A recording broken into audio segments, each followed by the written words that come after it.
Hey there, my name's David and this is Reselling. I'm a part-time reseller on Poshmark, Mercari, Depop, eBay, and I also consign on The RealReal. Today I'm going to summarize my sales from the week of October 8th through October 14th. My goal is to clue you in on items that are currently selling, that way you know what you should be picking up at a thrift store. Before we continue into the video, please make sure that you like, comment, share, subscribe, and hit the bell icon. I appreciate your support. We're starting off with Sunday the 8th. I had one eBay sale, and a pretty fantastic one if I say so. The item was a Maker Frontier Western Black Highland frock coat, size 44, new without tags. It sold for $125, which was my full asking price. After eBay's fees, I received $106.33. I paid $12 for this coat at a Salvation Army, so my total profit was $94.33. Maker makes sort of Western aesthetic clothing. It almost seems like the kind of clothing you might wear for reenactment type stuff, or maybe even costume. It's usually still pretty well made clothes. It doesn't feel like costume material, but some of the pieces could actually go for pretty decent money. I recommend if you ever see the brand out in the wild that you Google Lens it, or just check comps the regular way as well, to see if the item is worth picking up. The next day of sales was Monday the 9th. I had 2 Poshmark sales, 2 Mercari sales, and 1 eBay sale. On Poshmark, my first sale was a Honey Love Red Liftwear Tank size large, new with tags. It sold for $54, which was an offer facilitated by FLYP. After Poshmark's fees, I received $41.18. I paid $6 for that top at a church charity shop, so my total profit was $35.18. I personally had never heard of Honey Love before, but it appears they make sort of shapewear clothing or undergarments that feel pretty luxe. And I checked the sell-through rate on eBay and it seemed to be pretty strong. I actually had this exact same top in black that I sold probably about a month or two ago, and they both sold for pretty great amounts. The next sale on Poshmark was a Lulu's Found Your Love black lace sleeveless midi trumpet dress size extra large. It sold for $45, which was my full asking price. After Poshmark's fees, I received $36. I paid $8 for that dress at Goodwill, so my total profit was $28.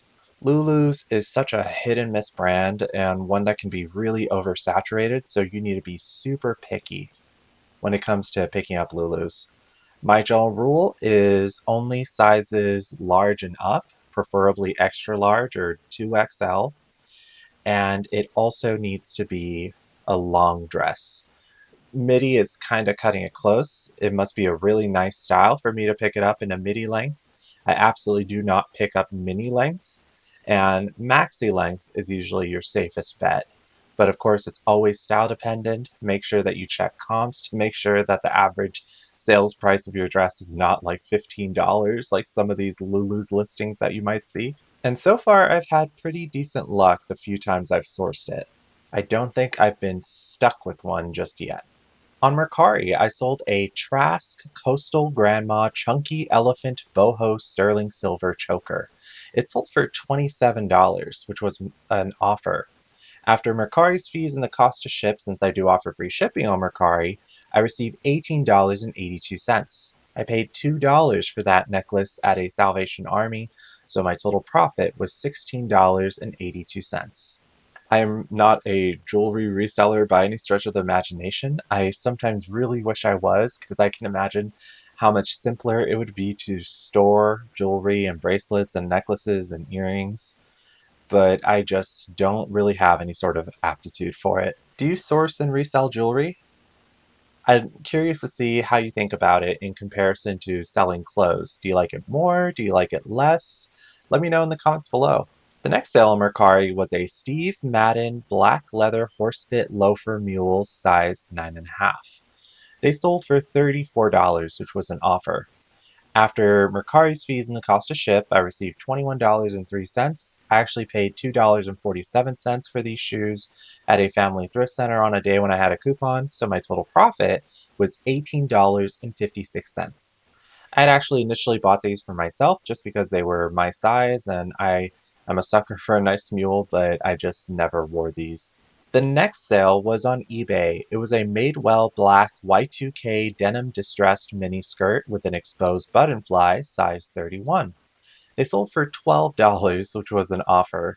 After eBay's fees, I received $8.97. I paid $5 for that skirt at Goodwill, so my total profit was $3.97. Not exactly a profit that I'm excited about, but this skirt I purchased way back when I thought Madewell meant instant money, and it absolutely does not, at least not anymore. And I was ecstatic to see that skirt go. They say midi skirts and maxi length skirts are now in, and especially denim skirts, but I am so sort of traumatized from my past experience with skirts and how long they sit and how little they sell for that I'm a little cautious about diving back into the skirt water. The next day of sales was Tuesday the 10th. I had 3 sales in total, one on Poshmark, one on Mercari, and one on eBay. The Poshmark sale was a vintage light academia Novacek plaid kilt skirt. It sold for $18, which was an offer. After Poshmark's fees, I received $14.40. I paid $2 for that skirt at a Salvation Army, so my total profit was $12.40. Your initial thought when you see the skirt might be Burberry, but this is actually just a plain sort of kilt skirt. I think it might have even been a part of a uniform. But if you aren't familiar with the type of plaid that Burberry has, it's actually called the Novacek. Having that in your title is really important for search engine optimization. Not so much in this case because this skirt was not Burberry. However, I think having the word Novacek might help someone who's looking for a Burberry look on a budget. That being said, had that skirt forever.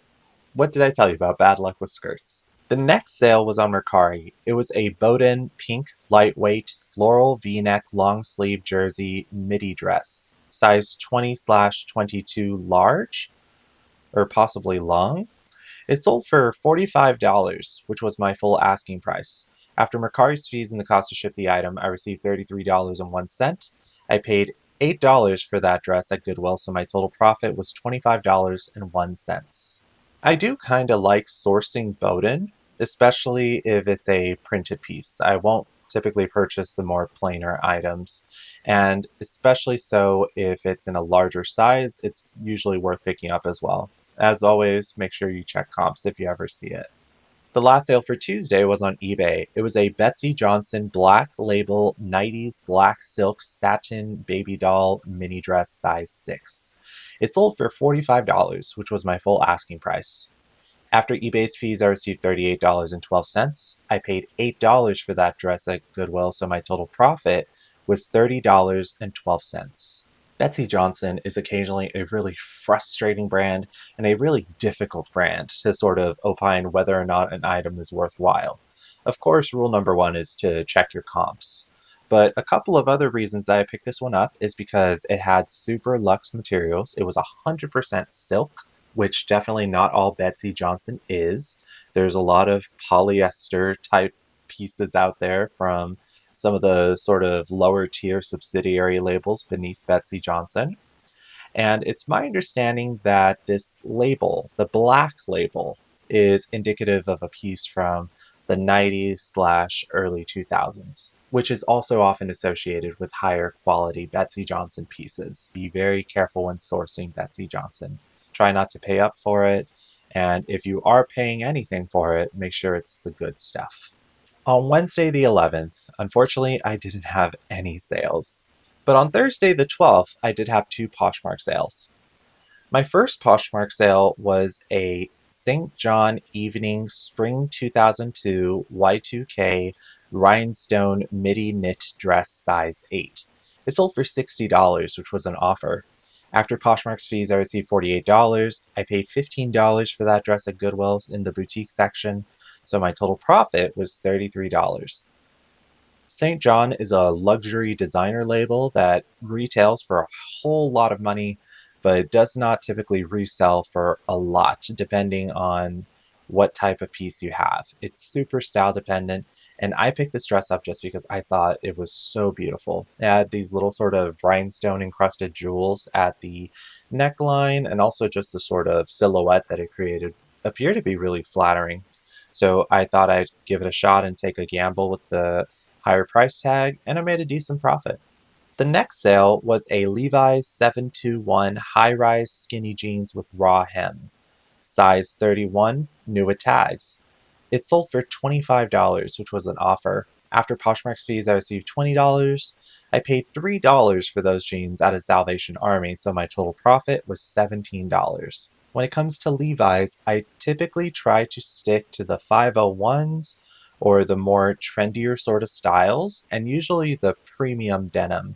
You can tell the premium denim because they have a sort of leather embossed patch on the back, and they also have a little tag on the interior that says something about Levi's premium denim. This is the more sort of basic stuff, but I picked it up because it was really cheap and it was new with tags.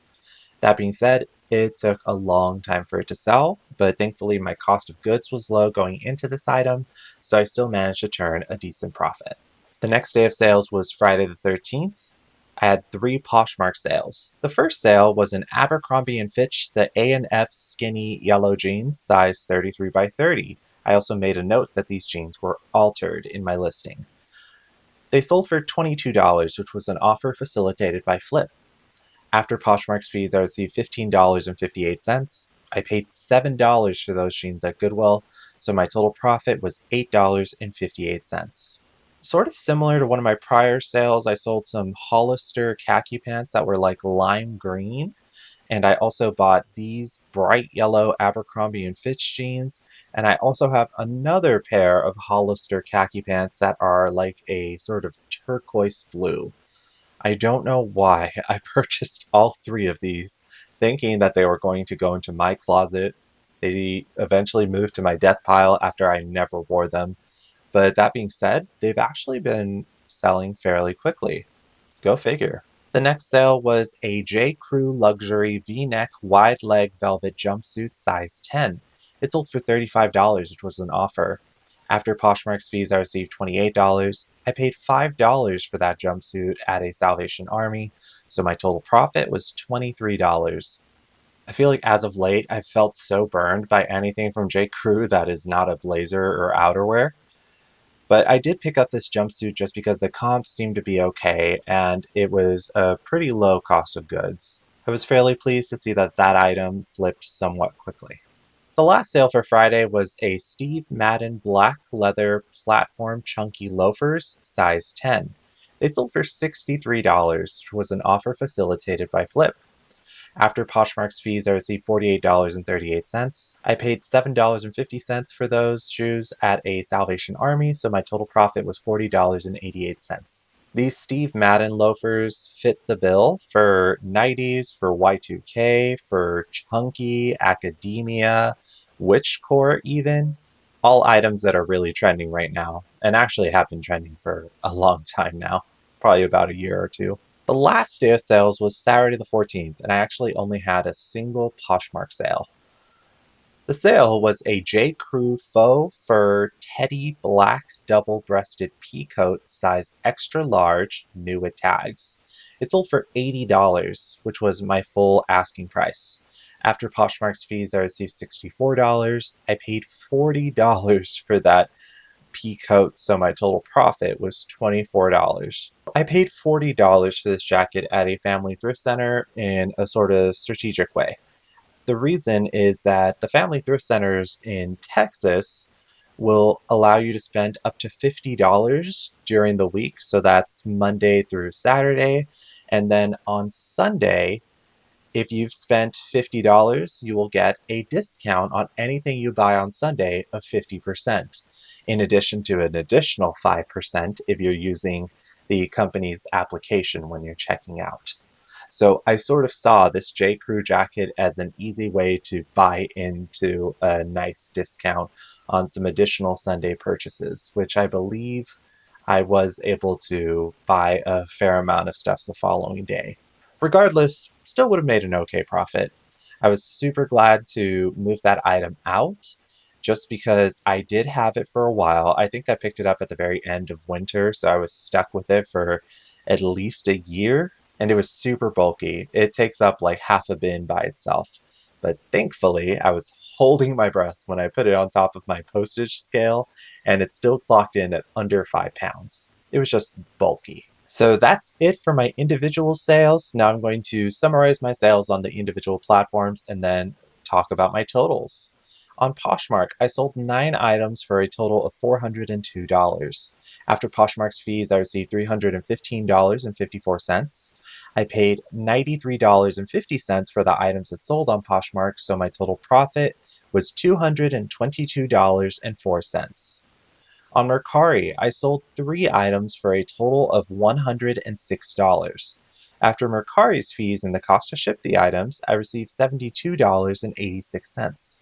I paid $12.47 for the items it sold, so my total profit was $60.39. On eBay, I sold 3 items for a total of $182. After eBay's fees, I received $153.42. I paid $25 for the items it sold, so my total profit was $128.42.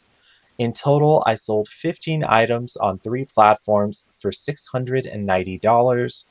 After the fees associated with the different platforms, I received $541.82.